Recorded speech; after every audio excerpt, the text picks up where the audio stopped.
بسم الله والحمد لله والصلاة والسلام على رسول الله صلى الله عليه وعلى آله وصحبه ومن والاه أما بعد ارشاد باري تعالى أعوذ بالله من الشيطان الرجيم يا قوم إنما هذه الحياة الدنيا متاع وإن الآخرة هي دار القرار.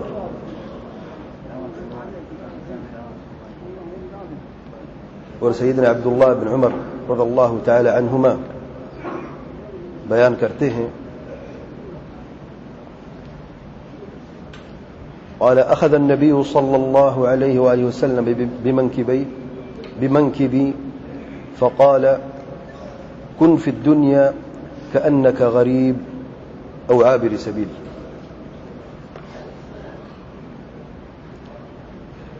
آج کے خطبے کا موضوع ہے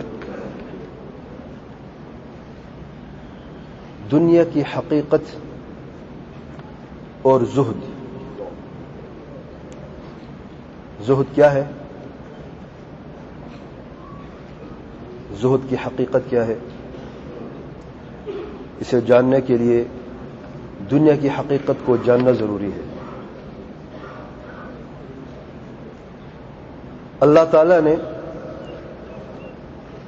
ہمیں پیدا کیا ہے اس دنیا میں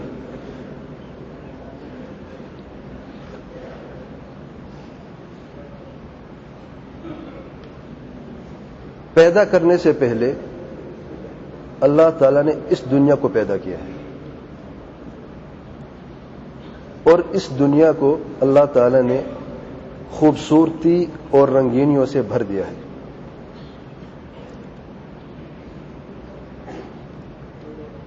انسان کی ضروریات، حاجیات، تحسینیات انسان کی زندگی کو بہتر کرنے کے اشیاء و حاجات اللہ تعالی نے اس دنیا میں پھیلا دی ہیں. اور جب سب کچھ تیار ہو گیا پھر اللہ تعالی نے انسان کو پیدا کیا.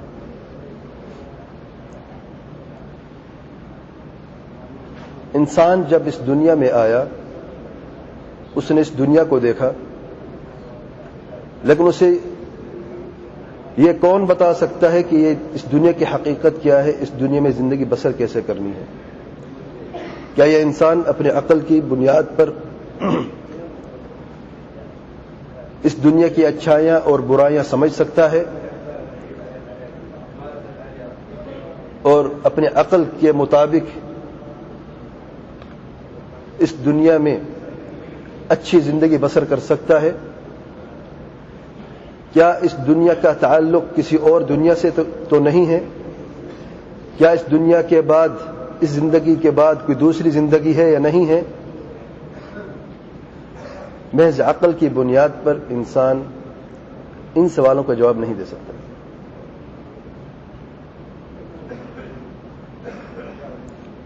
دنیا کی زندگی سے پہلے یہ یاد رکھیں کہ اللہ تعالی نے انسان کو 5 مرحلوں میں پیدا کیا.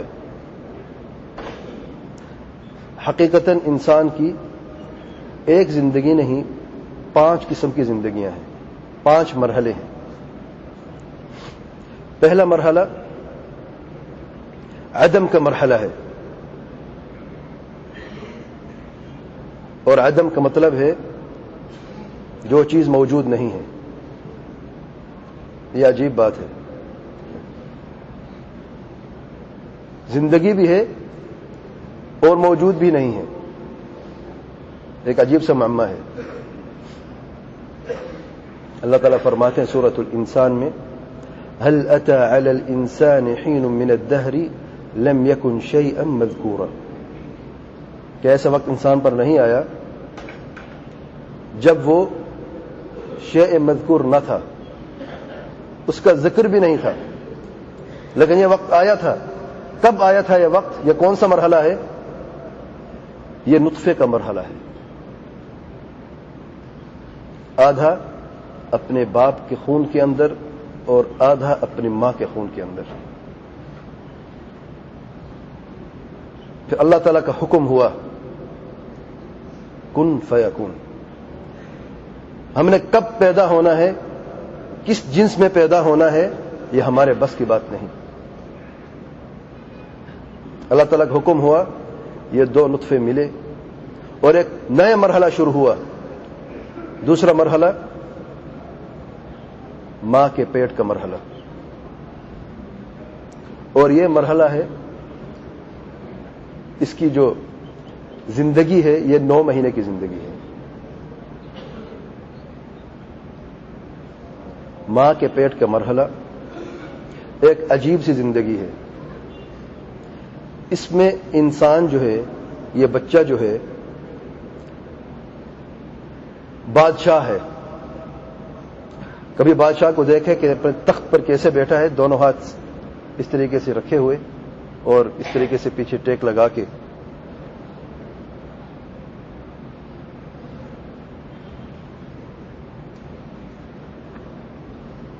آرام کی انتہا.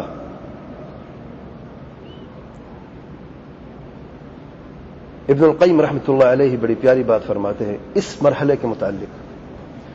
فرماتے ہیں کہ بچہ ماں کے پیٹ کے اندر بادشاہ ہوتا ہے. ہر بچہ، امیر کا بچہ بھی، غریب کا بچہ بھی، مسلمان کا بچہ بھی اور کافر کا بچہ بھی. کیسا بادشاہ ہے؟ کہتے ماں کے پیٹ کے اندر بچہ الٹا ہوتا ہے، اس کا رخ ماں کی پیٹھ کی طرح ہوتا ہے، پیٹھ کی طرف ہوتا ہے. ایک طرف ماں کے جگر کو سہارا بنائے ہوا ہے اور دوسری طرف ماں کی تلے کو سہارا بنا کر بیٹھا ہے. اس کا رخ پیچھے کی طرح اس لیے ہے تاکہ پیٹ کی ہولناکیاں اسے نظر نہ آئے. اس کی حفاظت، اس کی امان اسی میں ہے کہ اس کا رخ پیچھے کی طرف ہو، پیٹھ کی طرف ہو. الٹا بیٹھا ہے. اس کو غذا دنیا کی پاک اور صاف ترین غذا ملتی ہے. آپ سمجھتے دنیا کی پاک اور صاف ترین غذا اللہ کی قسم کوئی بھی انسان اس دنیا میں حاصل نہیں کر سکتا.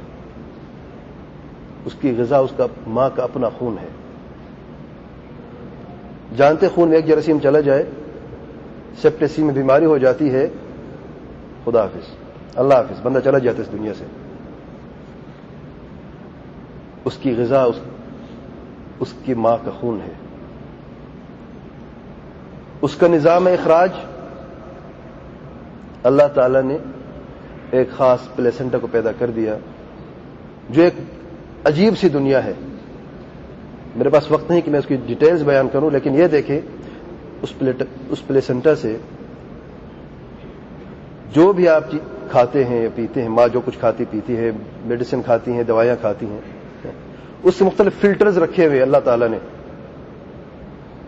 آخری فلٹر جو وہ پلیسنٹا ہے، اگر کوئی دوائی کا اثر رہ گیا تو وہ اسے صاف کر دیتا ہے. اس لیے بعض دوائیوں پہ لکھا ہوتا ہے کہ حمل کے وقت منع ہے کھانا اس کا، کیونکہ یہ ایسی دوائی ہے جو اس کو بھی پار کر دیتی ہے، لیکن بہت کم دوائیں ہیں. الغرض جو خون آپ کی غذا بن رہا ہے وہ پاک ترین غذا ہے آپ کے لیے. نظام اخراج اسی خون میں شامل ہو جاتا ہے اور اسی پلیسنٹا میں چلا جاتا ہے، صاف ہو جاتا ہے. سانس کہاں سے لینا؟ اسی خون سے سانس بھی لینا ہے. یہ مرحلہ ختم ہوتا ہے ولادت سے. جو ہی بچہ پیدا ہوتا ہے روتا ہے. روتا کیوں ہے میرے بھائی؟ یہ دنیا جو ہے یہ رلانے والی ہے. اس کی حقیقت یہی ہے کہ انسان کو یہ رلا دیتی ہے. سب سے پہلے انسان جب بھی پیدا ہوتا ہے اس کی زندگی کے لیے، بقا کے لیے رونا ضروری ہے. اسے آپ دیکھتے ہیں جب بچہ روتا نہیں ہے تو ڈاکٹر سے بھاگتے رہتے ہیں، ایمرجنسی ہو جاتی ہے، اسے الٹا لٹکا کر اس طریقے سے اس کے پیر پہ مارتے رہتے ہیں. بیچاروں کو مار کیوں رہے ہو؟ اسی مار میں اس کی زندگی ہے. جب تک وہ روتا نہیں ہے ڈاکٹر کو سکون نہیں آتا. یہ تیسرا مرحلہ شروع ہو گیا انسان کی زندگی کا، جسے کہتے ہیں دنیا کی زندگی. الحیات الدنیا، یہ ہمارے سامنے ہے، ہم سب اسے دیکھ رہے ہیں، اور ہم یہی سمجھتے ہیں کہ یہی زندگی ہے، بس اسی کا خیر مل جائے، اسی کے شر سے ہم محفوظ ہو جائیں، یہی کافی ہماری کامیابی کے لیے۔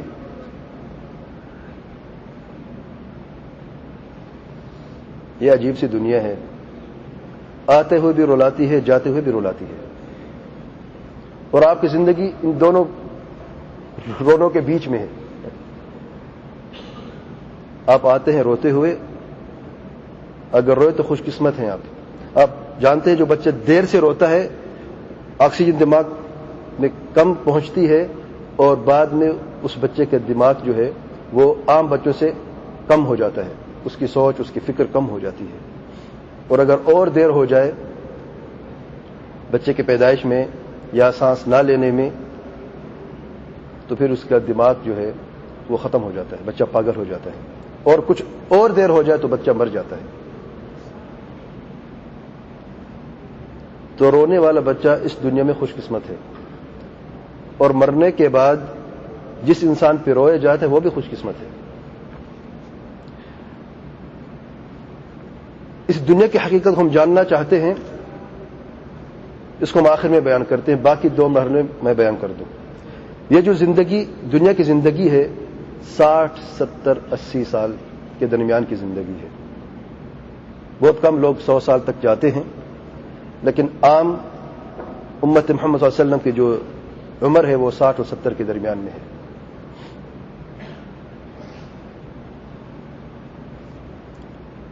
اس کے بعد اس زندگی کا خاتمہ ہوتا ہے موت سے، اور موت پر بھی انسان کا بس نہیں ہے۔ چوتھا مرحلہ شروع ہوتا ہے موت سے شروع ہوتا ہے جب انسان مر جاتا ہے، اور یہ مرحلہ آخرت کی زندگی تک جاتا ہے۔ اسے کہتے ہیں برزخ کی زندگی، عام طور پہ قبر کی زندگی بھی کہا جاتا ہے۔ برزخ کی زندگی، برزخ کہتے ہیں اوڑ کو، دیوار کو۔ یہ 2 چیزوں کے بیچ میں ایک فاصلہ ہے۔ 2 چیزیں کون سی ہیں؟ دنیا کی زندگی اور آخرت کی زندگی، اور یہ جو بیچ میں ایک برزخ ہے، اسے کہتے ہیں برزخ کی زندگی۔ برزخ کی زندگی صرف قبر نہیں ہے، یاد رکھیں، کیونکہ جن لوگوں کو جلایا جاتا ہے اور قبر نصیب نہیں ہوتی وہ بھی برزخ کی زندگی میں زندہ ہیں، اور برزخ کی زندگی علم غیب ہے، ہم نہیں جانتے اس زندگی کے متعلق الا کہ وہ چیزیں جو پیارے پیغمبر صلی اللہ علیہ وسلم نے ہمیں بیان کی ہے۔ اس میں قیاس رائیہ، اجتہاد، قیاس ہرگز جائز نہیں ہے، کیونکہ اس کا تعلق علم غیب سے ہے۔ اس کے متعلق جو علم ہمیں دیا گیا ہے وہ یہ ہے کہ انسان مرنے کے بعد سنتا نہیں ہے، وہ اس دنیا سے چلا جاتا ہے۔ جو نئی زندگی اسے ملی ہے وہ دنیاوی زندگی سے بالکل الگ ہے، ہٹ کے ہے۔ اس برزخ کی زندگی میں انسان نہیں سنتا الا یہ کہ اس میں استثناء ہے، اور یہ استثناء، یہ الا ہمیں پیارے پیغمبر صلی اللہ علیہ وسلم نے بیان فرمایا ہے۔ کیا سنتا ہے؟ جب اس کے رشتہ دار، اس کے دوست احباب اسے دفن کر دیتے ہیں، اور جب جانے لگتے ہیں تو قدموں کے چلنے کی آواز وہ سنتا ہے۔ اس کے علاوہ کچھ سنتا ہے؟ نہیں سنتا ہے۔ یہ کیسے ہو سکتا ہے کہ بعض چیز سنے بعض چیز نہ سنے؟ یہ برزخ کی زندگی ہے جو دنیا کی زندگی سے ہٹ کے ہے، اس میں قیاس جائز نہیں، میں نے پہلے بیان کر دیا ہے۔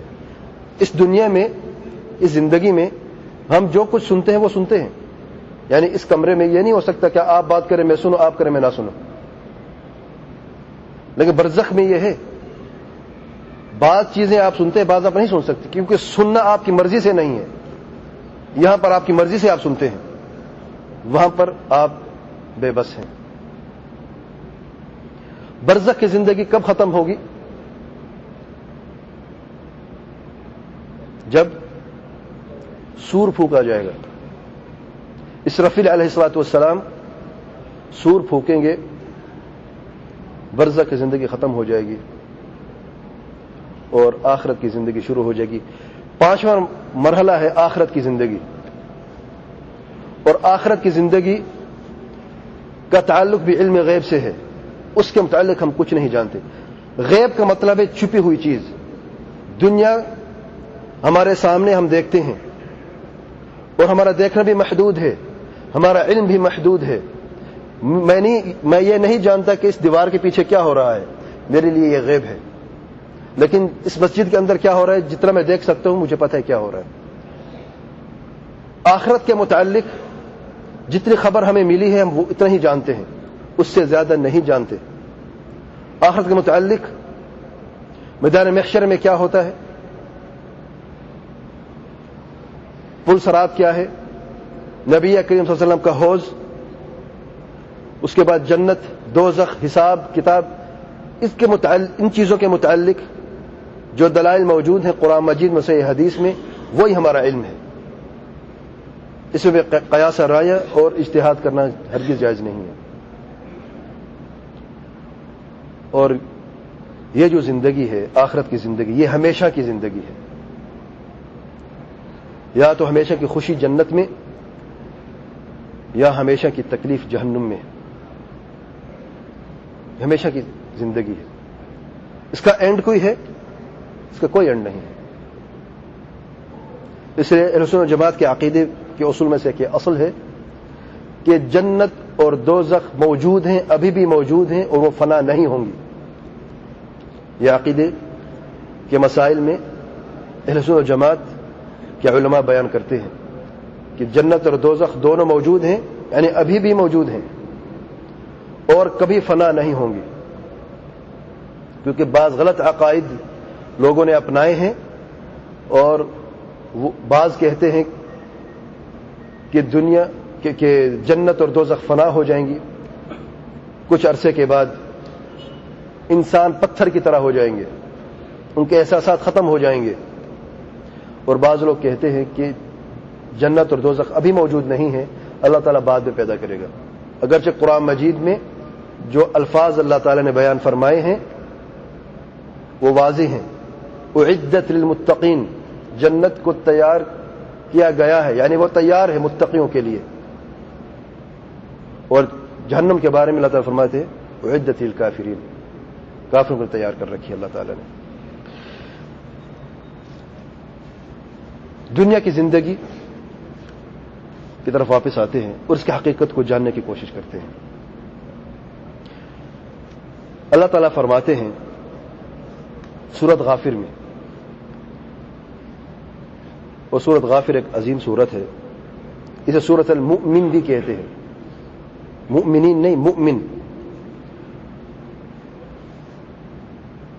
موسیٰ علیہ الصلاۃ والسلام جب فرعون کے سامنے آتا ہے اور فرعون کو اللہ تعالیٰ کا حکم سناتا ہے کہ تمہاری بھلائی اسی میں ہے کہ بنی اسرائیل کو میرے ساتھ فلسطین کی طرف جانے کی اجازت دے دے. یہ مطالبہ تھا. فرعون کی طرف اللہ تعالیٰ نے موسیٰ علیہ السلام اسے نہیں بھیجا کہ وہ زبردستی مومن ہو جائے, ہرگز نہیں. تم نے راہ راست پہ آنا ہے تو آپ کی مرضی ہے, اگر راہ راست کو نہیں اپنانا ہے تو اللہ تعالیٰ کا یہ حکم ہے بنی اسرائیل کو میرے ساتھ واپس فلسطین جانے کی اجازت دے دو. یہ مطالبہ تھا. فرعون بڑے غصے میں آیا اور کہا کل تم نے ایک شخص کو قتل کیا اور آج تم اللہ تعالیٰ کا نام لینے والے ہو. یہ بڑی عجیب سی بات ہے. اور تم نے یہ جرت کیسے کی ہے؟ کیا تم یہ نہیں جانتے کہ میں ہی سب سے بڑا رب ہوں؟ اس لیے اللہ تعالیٰ نے موسیٰ علیہ السلام اور ہارون علیہ السلام کے ساتھ جب دونوں بھائیوں کو بھیجا, دو بڑے معجزے ساتھ بھیجے. اور معجزہ کہتے ہیں اس چیز کو جو انسان کو عاجز کر دیتی ہے. اب یہ بڑا رب بنا بیٹھا ہے جب موسیٰ علیہ السلام نے دیکھا کہ یہ شخص حد سے بڑھ رہا ہے تو فرمایا اگر میں تجھے اللہ تعالیٰ کی طرف سے معجزہ دکھا دوں جو تمہیں حیران اور عاجز کر دے پھر تو بات سنے گا؟ کہتا دکھاؤ تمہارے پاس کیا ہے۔ لاٹھی ہاتھ میں تھی، زمین پر پھینک دی، سانپ بن گئی۔ فرعون ڈر گیا، لیکن یہ بڑی مصیبت ہے کہ بعض اوقات انسان اپنے ارد گرد ماحول کو جو وہ جسے وہ خود بناتا ہے وہ اسی کے ہلاکت کا باعث بن جاتا ہے۔ اب اس کے ساتھ والے، اس کے دوست و احباب، اس کے وزیر و وزراء سارے جب دیکھے فرعون 2 قدم پیچھے ہٹا ہے تو سب اسے گھور کے دیکھ رہے ہیں۔ پھر اسے ہوش آیا کہ ابھی تھوڑی دیر پہلے تو میں یہ کہہ رہا تھا میں سب سے بڑا رب ہوں، اب میں خود ہی مسخرہ بن رہا ہوں اپنے بندوں کے سامنے، تو رک گیا۔ پھر موسیٰ علیہ السلام نے اس لاٹھی کو جب پکڑا تو دوبارہ اس سانپ کو پکڑا تو لاٹھی دوبارہ بن گئی۔ اور تمہارے پاس کیا ہے؟ موسیٰ علیہ السلام اپنا دائیں ہاتھ اپنے بغل میں رکھتے ہیں، باہر نکالتے ہیں سفید چمکدار۔ یہ دوسری آیت ہے، دوسرا معجزہ ہے۔ اب فرعون عاجز ہو گیا، اور یہی مصیبت ہے ان بڑے لوگوں کی، جب عاجز ہوتے ہیں تو دوسرا راستہ اختیار کرتے ہیں، طاقت کا، تشدد کا۔ کہا ٹھیک ہے، یہ کوئی نئی بات نہیں ہے، یہ تو جادو ہے، اور میں نے 40 جادوگر تیار کر رکھے ہیں، ایک نہیں، یہ نئی بات کوئی نہیں ہے۔ موسیٰ علیہ السلام نے فرمایا اگر جادو ہے، فرعون نے کہا تو چیلنج کر دیتے ہیں، آپ کے پاس یہ جادو، ہمارے پاس یہ اچھا جادو ہے، وقت کون سا ہونا چاہیے؟ موسیٰ علیہ السلام نے فرمایا ابھی عید کا دن قریب تھا، وہاں کے وقت سب لوگ بھی موجود ہوں گے اس میلے میں، اس عید کے دن میں، تو اس وقت مقابلہ ہو جائے۔ مقابلہ ہوتا ہے، ایک طرف 40 جادوگر، دونوں کے ہاتھ میں، ان لوگوں کے دونوں ہاتھوں میں ایک طرف رسی اور ایک طرف لاٹھی، اور دوسری طرف موسیٰ علیہ السلام اور ان کے پیچھے ان کے بھائی ہارون علیہ السلام، ایک لاٹھی موسیٰ علیہ السلام کے ہاتھ میں۔ جادوگروں نے کہا موسیٰ دکھائے آپ کیا دکھانا چاہتے ہیں؟ موسیٰ علیہ السلام نے فرمایا پہلے آپ دکھائیں۔ لاٹھیاں پھینکتے ہیں، رسیاں پھینکتے ہیں، زمین سانپوں سے بھر گئی، 80 سانپ، وہ لکڑیاں اور لاٹھیاں جو سانپ بن گئی، زمین پر چلتے ہوئے نظر آئی۔ موسیٰ علیہ السلام، اللہ تعالیٰ فرماتا ہے قرآن مجید میں یہ قصہ، فأوجس فی نفسہ خیفہ، تھوڑا سا ڈرے۔ یہ ڈر انسانی طبعی ڈر ہے، بشر ہے، انسان ہے، اللہ تعالیٰ کے نبی ہیں۔ ڈر اس وجہ سے نہیں تھا کہ ناکامی یا شکست ہوگی، ڈر اس وجہ سے تھا کہ جو کام انہوں نے کیا ہے، رسی اور لکڑی کو سانپ بنائے، وہی تو میں کرنے جا رہا ہوں۔ تو عوام الناس میں یہ فرق کہاں نظر آئے گا کہ کون سا جادو ہے اور کون سا معجزہ ہے؟ اللہ تعالیٰ کا حکم تھا اور دوسرا کوئی راستہ نہیں تھا۔ اللہ نے فرمایا ہے اے موسیٰ لاٹھی پھینکو، لاٹھی پھینک، وہ لکڑی پھینک دی، اژدہا بن گئی، اور 80 کے 80 جتنے بھی وہ سانپ تھے سب کو نگل گئی۔ کیا ہوا؟ جادوگر 40 کے 40 سجدے میں گر پڑے اور کہا ہم ایمان لے کے آئیں، آمنا برب ہارون و موسیٰ۔ کیوں؟ ان کو پتا ہے کہ جو ہم نے کیا ہے وہ آنکھوں کا، ہم نے آنکھوں کو ہم نے پردہ رکھا ہے اور دھوکہ دیا ہے، آنکھوں کا دھوکہ تھا اور یہ جادو ہے۔ لیکن جو موسیٰ علیہ السلام نے کیا ہے وہ جادو ہرگز نہیں ہے، کیونکہ لاٹھی موسیٰ علیہ السلام کی جب ان سانپوں کو نگلنا شروع کیا، لاٹھی بھی کبھی کوئی چیز کھاتی ہے، لکڑی بھی کبھی کوئی چیز کھاتی ہے، کبھی دیکھا ہے آپ نے؟ یہ جمادات کچھ کھا پی سکتے ہیں؟ ان کو یہ معلوم ہوا کہ یہ لاٹھی نہیں تھی، یہ واقعی سانپ بن گئی تھی، اور ایک ہی ذات ہے اس پوری دنیا میں جس کے کن فیکون سے لاٹھی سانپ بن سکتی ہے اور سانپ لاٹھی بن سکتا ہے. کوئی اور طاقت ہو نہیں سکتی. آمنا برب ہارون و موسیٰ.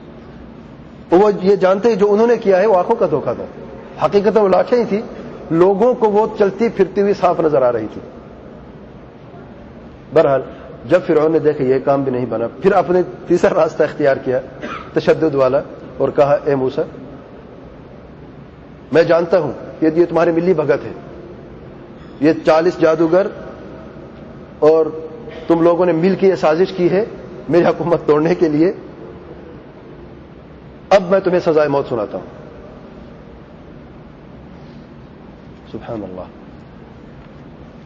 موسیٰ علیہ السلام نے وہاں پر اللہ تعالی سے دعا مانگی, اللہم انی اعوذ بک من شر کل متکبر لا یؤمن بیوم الحساب. سورہ غافر میں اس دعا کو یاد کر لینا. میرے بھائیو, کوئی بھی مصیبت آپ کے سامنے ہے, کوئی بھی چیلنج آپ کے سامنے ہے, کوئی بھی ظالم آپ کے سامنے ہے, یہ ایک جملہ ہے, چند الفاظ ہیں, عظیم الفاظ ہیں. اپنے آپ کو اللہ تعالیٰ کے حوالے کر دینا ہے. اللہم انی اعوذ بک, اے اللہ میں تجھ سے پناہ مانگتا ہوں. کس کے شر سے محفوظ ہونے کے لیے؟ کل متکبر, ہر متکبر ظالم کی. لا یؤمن بیوم الحساب, جو آخرت سے ڈرتا بھی نہیں ہے, جو پکڑ سے ڈرتا بھی نہیں ہے. بس یہ الفاظ کہنے تھے. فوراً اللہ تعالیٰ فرماتے ہیں آسمان سے بجلی نہیں گری, کوئی پتھر نہیں برسے.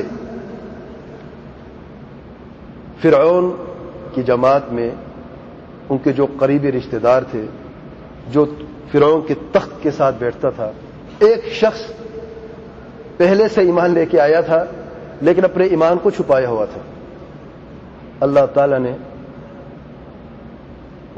اس کے لیے آسانی کر دی اور اس کے دل کو اتنا مضبوط کیا کہ وہ شخص فوراً کھڑا ہوا موسیٰ علیہ السلام کی دفاع کے لیے, اور فرمائے بڑی اتنی پیارے باتیں فرمائی ہیں. اور میں گزارش بھائی اور بہنوں سے کرتا ہوں, سورۃ غافر کا ترجمہ پڑھ لینا. اگر تفسیر کا وقت نہ ہو تو ترجمے پہ ذرا غور کرنا کہ کتنی پیارے الفاظ استعمال کیے ہیں مومن آل فرعون نے. اس شخص کا نام ہے, لقب ہے مومن آل فرعون. آل فرعون میں سے ایک ہی مومن ہے. اٹھ کے کھڑا ہو گیا, اور کیونکہ عقل پرست تھے فرعون اور اس کے ساتھی, تو عقل کی بات پہلے کی. ایسے شخص کو تم قتل کرنے جا رہے ہو جو تمہیں خیر کی بات کرتا ہے. اگر سچا ہے تو تمہیں فائدہ ہے, اگر جھوٹا ہے تو اسے خود نقصان ہے. تمہیں کیا پریشانی ہے؟ عقل کا تقاضا کیا ہے؟ اگر آپ کے سامنے کوئی شخص آتا ہے آپ کو نصیحت کرنے کے لیے, اگر وہ سچا ہے تو آپ کا فائدہ ہے کہ نہیں؟ اگر جھوٹا ہے تو تمہیں کیا نقصان ہے؟ نہ سنو اس کی بات. لیکن قتل کیوں کرنے جا رہے ہو؟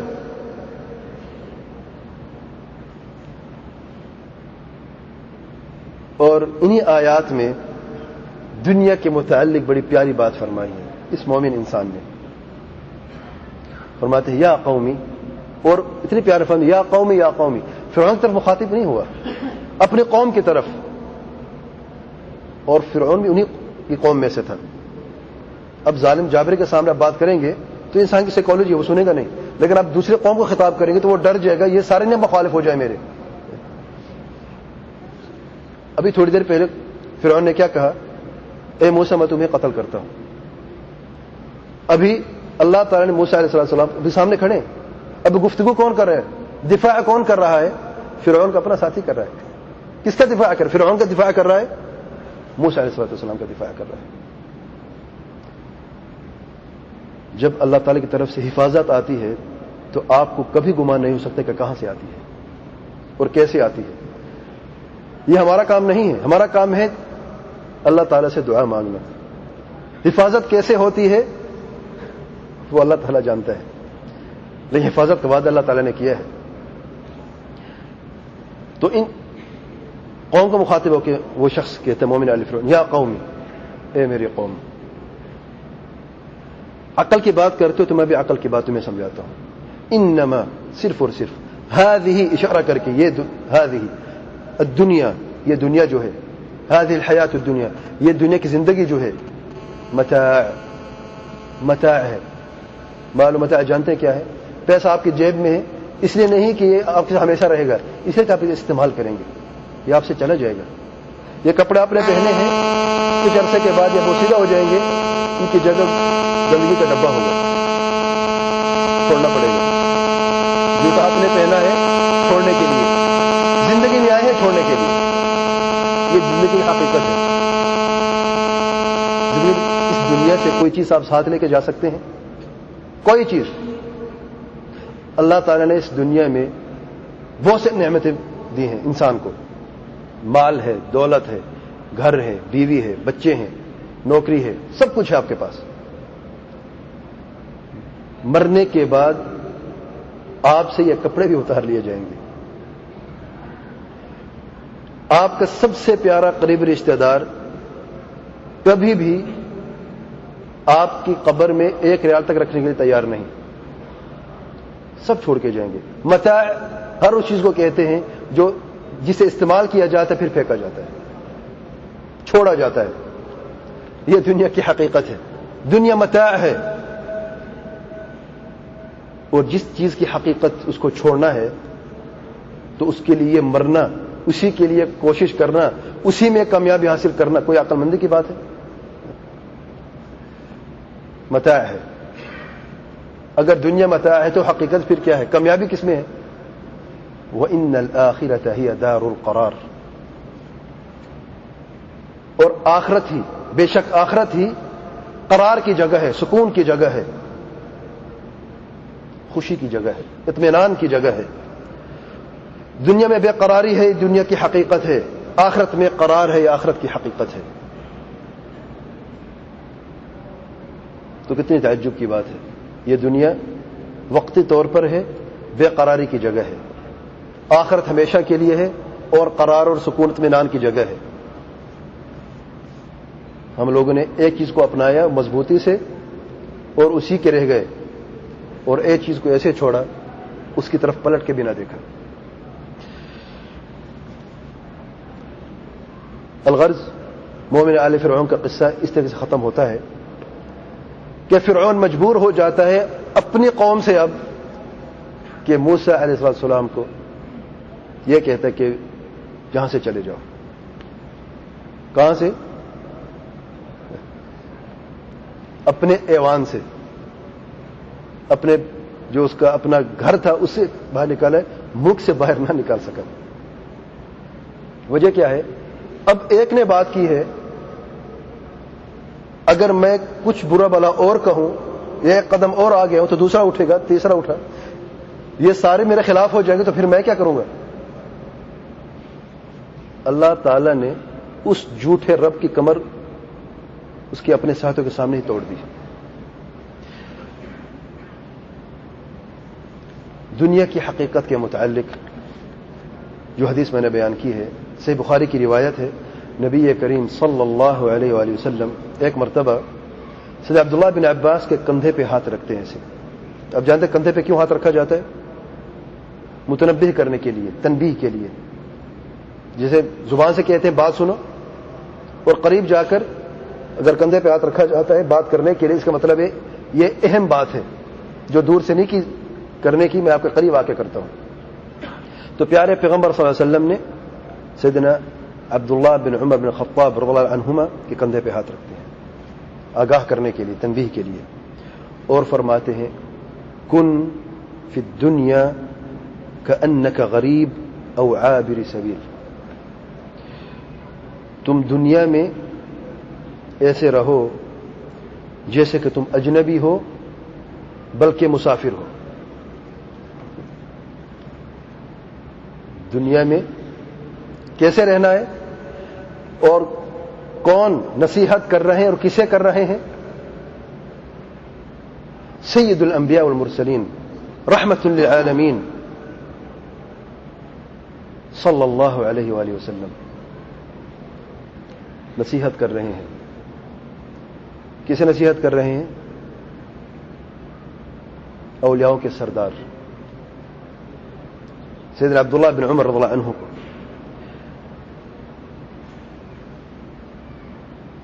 اور سیدنا عبداللہ بن عمر جوان تھے, ٹین ایجر تھے. جانتے ٹین ایج بہت خطرناک ایج ہے. اس عمر میں نبی کریم صلی اللہ علیہ وسلم یہ نصیحت دے رہے ہیں, ہاتھ لگانے, قریب کرنے. اس عمر میں بچے ویسے دور ہوتے ہیں. یہ سبق سیکھیں. بچوں کی تربیت کے لیے مختلف طریقے ہیں. اگر آپ بچوں کی تربیت میں کامیاب ہونا چاہتے ہیں تو رحمت للعالمین صلی اللہ علیہ وسلم کے طریقوں کو اپنانا ہی پڑے گا. تو قریب کیا, پھر پیارے الفاظوں میں, زیادہ لمبی بات نہیں کی. اس عمر میں لمبی بات پسند کرتے ہیں کوئی؟ نہیں پسند کرتے. تو مختصر بات کی. ایک جملہ ہے, 5 الفاظ ہیں, اور انہی 5 الفاظوں نے سیدنا عبداللہ بن عمر کی زندگی کو بنا دیا, آخرت کو بنا دیا. اور ہم یہ حدیث کئی مرتبہ سنتے ہیں, لیکن کتنی ہے جن کی دنیا بنتی ہے اور آخرت بن جاتی ہے. کن فی الدنیا کأنک غریب. دنیا میں ایسے رہو, حکم دے کے فرما رہے ہیں جیسے کہ اجنبی ہوتا ہے. اجنبی کون ہوتا ہے؟ اجنبی کی حقیقت کیا ہے؟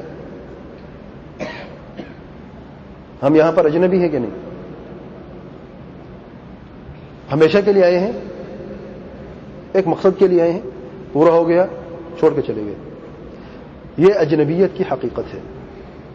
تو دنیا میں ایسے رہو جیسا کہ اجنبی ایک شہر میں جاتا ہے, اپنا مقصد پورا ہوتے ہی چلا جاتا ہے, لیکن رہتا ہے. اجنبی رہتا ہے کہ نہیں؟ رہتا ہے. ہم کئی سالوں سے رہ رہے ہیں. بلکہ عابر سبیل, بلکہ مسافر. مسافر اجنبی میں فرق کیا ہے؟ مسافر رہتا نہیں ہے. مسافر تھوڑی دیر کے لیے انتظار کرتا ہے, آرام کرتا ہے, پھر چلا جاتا ہے. تو دنیا میں رہنا ہے تو اس کے 2 طریقے رہنے کے ہیں. یا تو اجنبی بن کے رہو, یہ ایک درجہ ہے. اس سے بڑا درجہ ہے مسافر بن کے رہو. اجنبی جہاں پہ رہتا ہے کچھ معلومات ہوتا ہے کہ نہیں اس کا؟ جہاں پہ رہ رہا ہے اپنا مقصد پورا کرنے کے لیے, جس شہر میں وہ گیا ہے اس کا گھر ہوگا, اگرچہ وقتی طور پہ ہے. اس کے بھی بچے وہاں پہ ہوں گے, کھانے پینے کی اشیاء ہوں گی, اس کے گھر کے اندر جو اس کی ضروریات ہے وہ ساری کی ساری ہوں گی. لیکن مسافر, پیارے پیغمبر صلی اللہ علیہ وسلم فرماتے ہیں جیسے کہ درخت کے سائے کے نیچے ایک مسافر آتا ہے, تھوڑی دیر کے لیے آرام کرتا ہے گرمی سے بچنے کے لیے, پھر جب گرمی کم ہوتی ہے تو اس درخت کے سائے کے نیچے سے اٹھ کے چلا جاتا ہے. یہ اس سے بڑھ کر درجہ ہے. مسافر کے سفر کا وقت لمبا ہوتا ہے, بہت کم ہوتا ہے. آپ نے سفر شروع کیا ہی نہیں, ختم ہو گیا. لیکن جب تک سفر شروع کریں گے نہیں, ختم نہیں ہوگا. لیکن جب آپ پہلا قدم رکھیں گے سفر کے لیے تو پھر زیادہ وقت نہیں لگے گا. یہ دنیا کی زندگی کی حقیقت ہے. آپ پیدا ہو گئے ہیں, اب آپ کا کاؤنٹ ڈاؤن شروع ہو گیا. آپ کی عمر 1 دن ہے, اس کا مطلب یہ نہیں کہ آپ 1 دن بڑے ہوئے, اس کا مطلب یہ ہے آپ 1 دن چھوٹے ہوئے, آپ کی عمر سے 1 دن کم ہو گیا.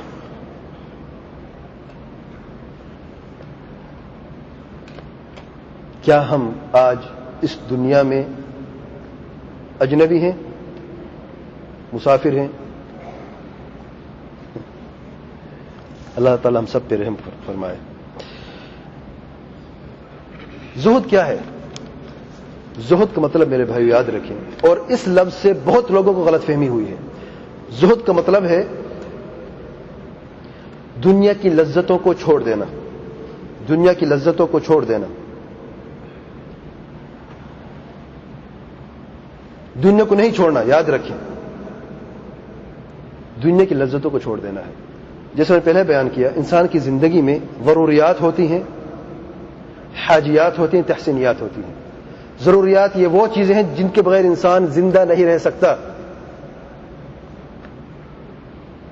یا جن کے بغیر انسان کی زندگی اتنی مشکل ہو جاتی ہے کہ ہلاکت کے قریب ہو جاتی ہے.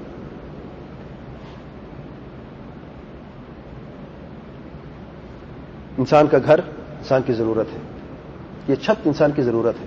اس کے بغیر انسان دھوپ میں ہلاک ہو جائے گا کہ نہیں؟ کھانا اور پینا انسان کی زندگی ہے، ضرورت ہے. یہ کپڑا ستر ڈھانپنے کے لیے ایک توب آپ کے پاس ہی ضرورت ہے، دو ہے تو حاجت ہے، دوسرا حاجت ہے. حاجیات وہ چیزیں ہوتی ہیں جو انسان کی زندگی کو ضرورت کے بعد آسان کر دیتی ہیں.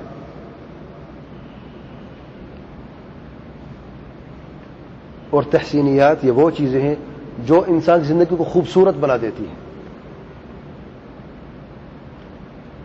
زہد کہاں یہاں پہ؟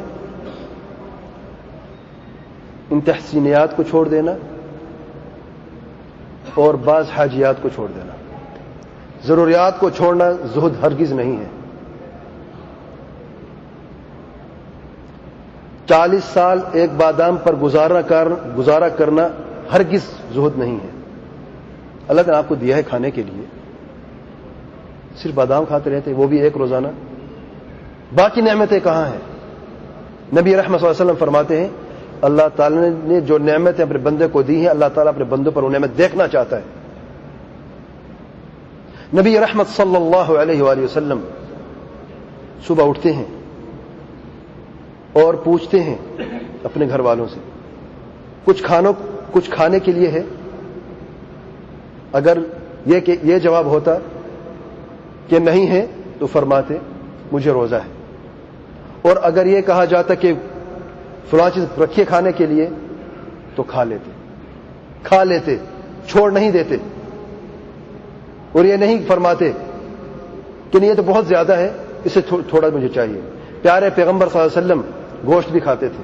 پیارے پیغمبر صلی اللہ علیہ وسلم آپ جانتے ہیں کہ بکرے کا کندھا آپ صلی اللہ علیہ وسلم کو زیادہ پسند تھا. اور اس یہودی عورت نے جب زہر ملایا تو اسی جگہ پر ملایا جو آپ صلی اللہ علیہ وسلم کو زیادہ پسند تھی.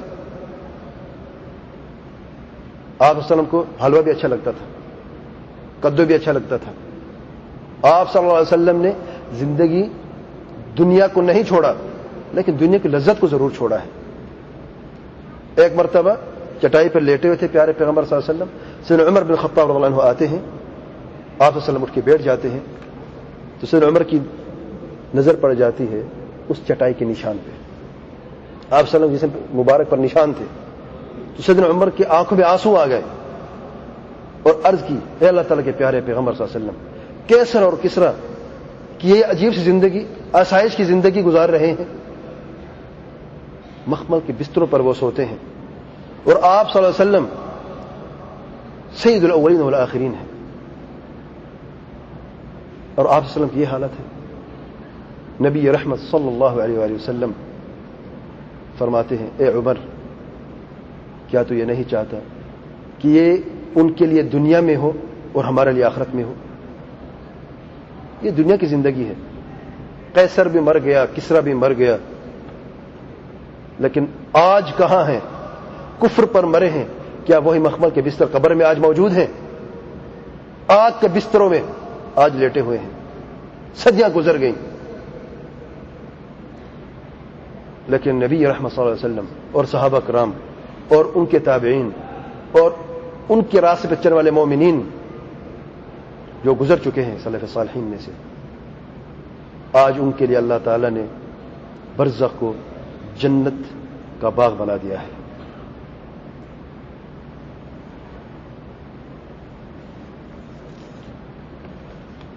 زہد دنیا کی لذتوں کو چھوڑنا ہے،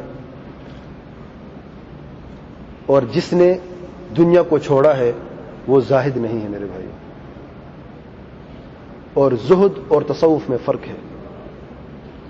زہد کا مطلب ہے دنیا کی لذتوں کو چھوڑنا، اور تصوف کا مطلب ہے، صوفیت کا مطلب ہے دنیا کو ہی چھوڑ دینا، جنگلوں میں جا کے بھٹکنا. جنگلوں میں کیا کرنے جا رہے ہیں؟ حقیقت کی تلاش میں ہیں. یہ کون سی حقیقت ہے جو آپ کو جنگلوں میں غاروں میں ملے گی؟ نماز فرض، نماز مسجد با جماعت فرض ہے، جمعے کی نماز فرض ہے، نبی رحمت صلی اللہ علیہ وسلم فرماتے ہیں جس نے 3 جمعے چھوڑ دیے اس کے دل پر اللہ تعالی نے مہر لگا دی ہے. یہ کس حقیقت کی تلاش میں ہے؟ انا للہ و انا الیہ راجعون.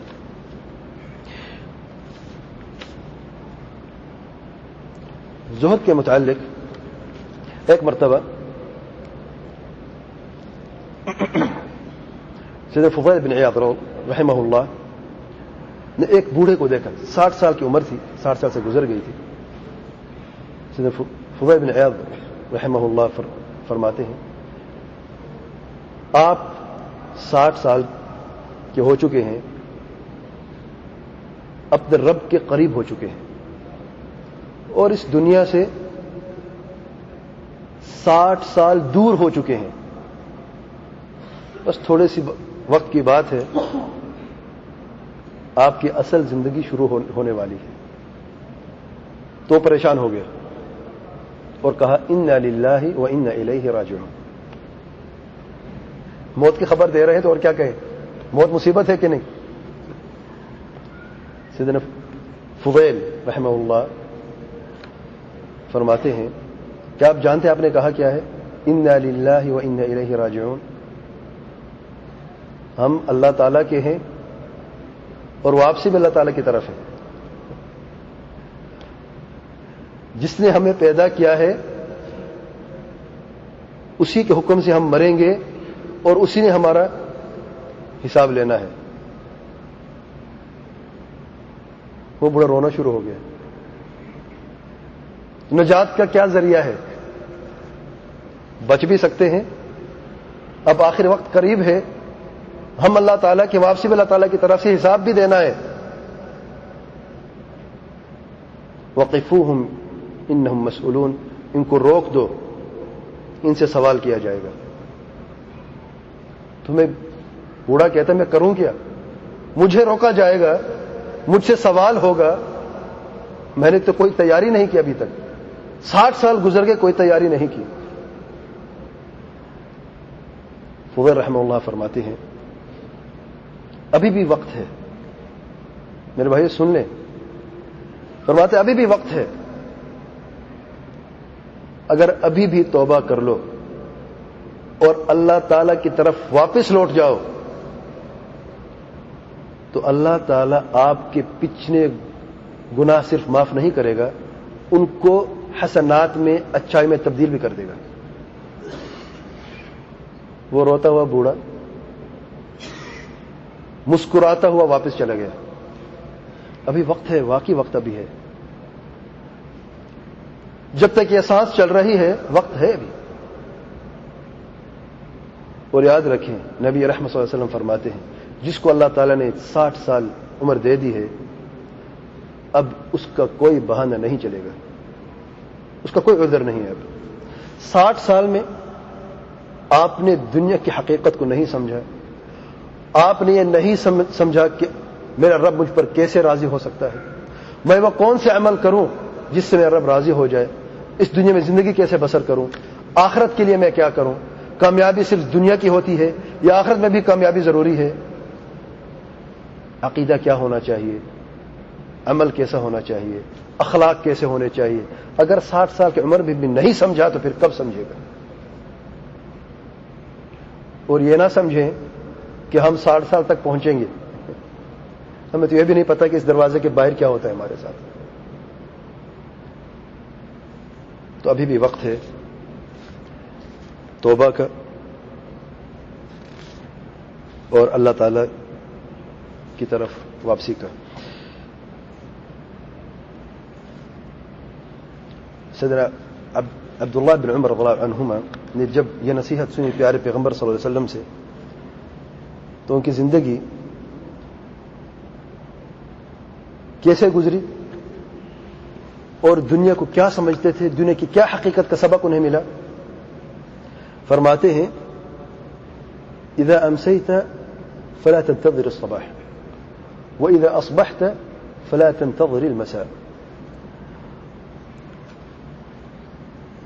اگر شام میں زندہ ہو, شام کے وقت میں, رات میں, اور سانسیں لے رہے ہو تو صبح کا انتظار نہ کرنا, اور اگر صبح کے وقت تک زندہ ہو، سانس لے رہے ہو، تو شام کا انتظار نہ کرنا. یہ دنیا کی حقیقت ہے. اگر ہم آج اس حقیقت کو سمجھ لیں، میرے بھائی، میں یہ نہیں کہہ رہا کہ دنیا کو چھوڑ دو، میں یہ نہیں کہہ رہا کہ گاڑیاں ختم کر دو، کل سے ہم گدھوں پر سوار ہو جائیں گے، ہرگز نہیں. میں یہ نہیں کہہ رہا یہ ایئر کنڈیشن نکال دیتے ہیں، پنکھے نکال دیتے ہیں، بس وہی مسجدیں بناتے ہیں جو نبی کریم صلی اللہ علیہ وسلم کے زمانے میں تھی. نہیں، ہرگز نہیں. اگر پیارے پیغمبر صلی اللہ علیہ وسلم کے زمانے میں یہ آسائشیں ہوتی، یہ طریقے ہوتے، تو آپ صلی اللہ علیہ وسلم ضرور اپناتے. صحابہ کرام میں سے اکثر نے زہد کی زندگی گزاری ہے. صحابہ کرام میں سے سارے کے سارے صحابہ دن میں تجارت اور محنت کرتے تھے، اور رات کو اپنے رب کے سامنے دونوں پاؤں جوڑ کے، دونوں ہاتھ باندھ کے، سر جھکا کے اللہ تعالیٰ کے سامنے کھڑے ہو کر نماز پڑھ کرتے تھے اور اللہ تعالیٰ سے دعا کیا کرتے تھے. دنیا کی حقیقت دنیا کو چھوڑنا نہیں ہے. دنیا کی حقیقت یہ ہے کہ ایک حد رکھیں، اس حد تک ہم نے اس دنیا کی طرف جانا ہے. صحابہ کرام میں سے ایسے بھی تھے جو تاجر تھے. عثمان غنی رضی اللہ عنہ کو غنی کیوں کہا جاتا ہے؟ غنی تھے. عبد الرحمن بن عوف کی وفات کے بعد جو انہوں نے ورثے میں جو مال متاع چھوڑا ہے، سونا اتنا تھا کہ آریوں سے کاٹ کاٹ کر ان کے ورثہ کو دیا گیا. غنی تھے، امیر تھے. تو دنیا کی حقیقت دنیا کو چھوڑنا نہیں ہے. دنیا کی حقیقت، دنیا میں آپ ایک مقصد رکھیں، اس مقصد کو پورا کریں. اس دنیا کی آپ خوشیاں لیں، اس دنیا کے آپ فائدے لیں، لیکن حد تک لیں. یہ ہرگز انصاف نہیں ہے کہ دنیا کو حاصل کرنے کے لیے آپ اپنے مسلمان بھائی کے سر پر پاؤں رکھیں اور اوپر جانے کے لیے اپنے مسلمان بھائیوں کو کچلتے جائیں. یہ کوئی بلندی نہیں ہے، یہ کوئی دنیا نہیں ہے. اس سے دنیا میں بھی ناکامی ہے اور آخرت میں بھی ناکامی ہے. 7 لوگوں کا ایک مرتبہ نے ذکر کیا تھا جو قیامت کے دن اللہ تعالیٰ کے عرش کے سائے کے نیچے ہوں گے. ہمارے ایک بھائی نے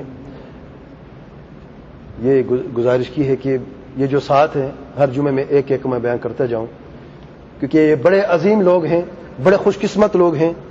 میدان محشر میں جب زمین تانبے کی ہوگی، سورج 1 میل کے فاصلے پر ہوگا، برہنہ بدن ہوگا، اور سب ایک میدان پہ کھڑے ہوں گے، اپنے پسینوں میں ڈوب رہے ہوں گے. اس عجیب اور ہولناک گرمی کی شدت کے ماحول میں 50,000 سال کا دن ہوگا. اس وقت چند ایسے لوگ ہوں گے جو اللہ تعالیٰ کے عرش کے سائے کے نیچے ہوں گے. ان میں سے 7 کا ذکر صحیح بخاری کی روایت میں آیا ہے. آج کی نشست میں صرف ایک کا ذکر کرتے ہیں. پہلے نمبر میں نبی کریم صلی اللہ علیہ وسلم فرماتے ہیں 7 ایسے لوگ ہیں جو قیامت کے دن اللہ تعالیٰ کے عرش کے سائے کے نیچے ہوں گے. پہلا ہے الامام العادل، انصاف کرنے والا امام، انصاف کرنے والا حکمران. حکمران اور انصاف بہت مشکل ہے، اور یہ جتنی بھی میں ساتھ بیان کروں گا یہ بہت مشکل کام ہے. لیکن مشکل ان کے لیے ہے جو کرنا نہیں چاہتے، لیکن جو کرنا چاہتے ہیں تو یہ سب سے آسان چیزیں ہیں، نجات کا ذریعہ ہے. تو امام عادل، انصاف کرنے والا حکمران.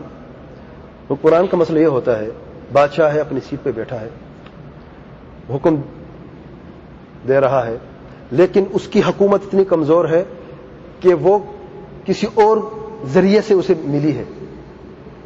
تو وہ راضی کرنا چاہتا ہے ان لوگوں کو، یا ان لوگوں جو اس کے قریب ہیں، جو اس کی وزارت میں ہیں، جو اس کے مددگار ہیں، کیونکہ وہ ضعیف اور کمزور ہے، اس کو مدد کی ضرورت ہے. تو بعض اوقات ان کو راضی کرنے کے لیے ناانصافی کر بیٹھتا ہے، نہ چاہتے ہوئے بھی. لیکن نہ چاہنا یہ کوئی عذر نہیں ہے. اللہ تعالیٰ نے یہ امتحان لیا ہے، وَتُعِزُّ مَن تَشَاءُ وَتُذِلُّ مَن تَشَاءُ بِيَدِكَ الْخَيْرُ. اللہ تعالیٰ کے ہاتھ میں خیر ہے، جسے چاہے آسمان پہ بٹھا دے، جسے چاہے زمین پر گرا دے. یہ امتحان ہے اللہ تعالیٰ کا. تو میں نے تمہیں یہ نعمت دی ہے میرے بھائی، حکومت نعمت ہے. اس نعمت کا تم نے کیا حشر کیا ہے؟ زندگی ساری ظلم کرتے رہے ہو، اس ظلم کا بدلہ میدان محشر میں، اس گرمی میں، اس 50,000 سال کے دن میں آپ کو عذاب کا مزہ چکھنا ہوگا. جہنم کا عذاب اور ہے. یہ صرف میدان محشر کی بات ہو رہی ہے. اور اگر عدل انصاف سے کام لیا ہے تو اللہ تعالیٰ کے عرش کے سائے کے نیچے یہ حکمران بیٹھا ہوگا، الامام العادل. اگر جو میں انشاءاللہ دوسرے کا ذکر کریں گے، ایک اعلان بھی ہے کہ انشاءاللہ آج عصر کی نماز کے بعد جدہ دعوی سینٹر میں کامیابی کی بنیادیں اس کے متعلق درس ہے، میرا درس ہے انشاءاللہ. تو بھائی اور بہنوں سے گزارش ہے کہ عصر کی نماز کے فوراً بعد جدہ دعوی سینٹر حی السلامہ میں آپ پہنچے. دنیا کی بات ہم نے کی ہے، کامیابی کیسے حاصل کر سکتے ہیں، کامیابی کی کیا بنیاد ہے. ہر انسان خواہش مند ہے، ہر قوم خواہش مند ہے کہ وہ کامیاب ہو. کامیابی کیسے حاصل کر سکتے ہیں. لیکچر تو بہت دیے لیکن سمجھنے والے بہت کم ہیں. تو یہ جو لیکچر ہوگا انشاءاللہ اس میں تھوڑا سا ایک نیا طریقہ ہے، ایک عملی مثال ہے، پروجیکٹر سلائیڈز کے ساتھ میں نے تیار کی ہیں اللہ تعالیٰ کے فضل و کرم سے، اور ایک عملی مثال بیان کی ہے کہ آج اس دنیا میں ایک ایسی قوم، ایک ایسا ملک ہے جو ترقی کی مثال بن چکا ہے، کامیابی کی مثال بن چکا ہے. اس کی مثال میں بیان کروں گا. جاپان کی مثال میں بیان کروں گا کہ جاپان کس طریقے سے بم گرنے کے بعد بالکل ختم ہو چکا تھا، 60 سالوں کے اندر آج وہ دنیا کا معیشت کے اعتبار سے دوسرے نمبر پر ملک ہے. جاپان نے ترقی کیسے کی ہے، جاپان نے یہ کامیابی دنیا کی کیسے حاصل کی ہے، اس کے پیچھے وہ کیا راز ہے، اس متعلق بات کریں گے انشاءاللہ. اور کیا جاپان واقعی کامیاب ہو یا نہیں ہوا، کامیابی کی بنیادیں کیا ہیں، کامیابی کی اصل بنیادیں کیا ہیں، اس متعلق بات ہوگی انشاءاللہ. اور خاص طور پہ بچوں کو بھی ساتھ لے کے آنا، جو ٹین ایجر جن کی میں نے بات کی ہے. اس میں بہت سارے سبق ہیں، اسباق ہیں، اور جن کے مدارس ہیں، جو اسکول میں ٹیچر ہیں یا جو پرنسپل ہیں، ان سے بھی میں گزارش کرتا ہوں وہ بھی ہیں. ایک نئی بات ہے، ایک نیا طریقہ ہے تعلیم کا، انشاءاللہ وہ بیان کریں گے. اللہ تعالیٰ سے دعا ہے ہمیں علم نافع عمل صالح کی توفیق عطا فرمائے، قرآن اور سنت پر سلف صالحین کے روشن منہج پر چلنے کی توفیق عطا فرمائے. سبحان ربک رب العزة عما یصفون وسلام علی المرسلین الحمد للہ رب العالمین وصلی اللہ وسلم وبارک علی نبینا محمد وعلی آلہ وصحبہ اجمعین.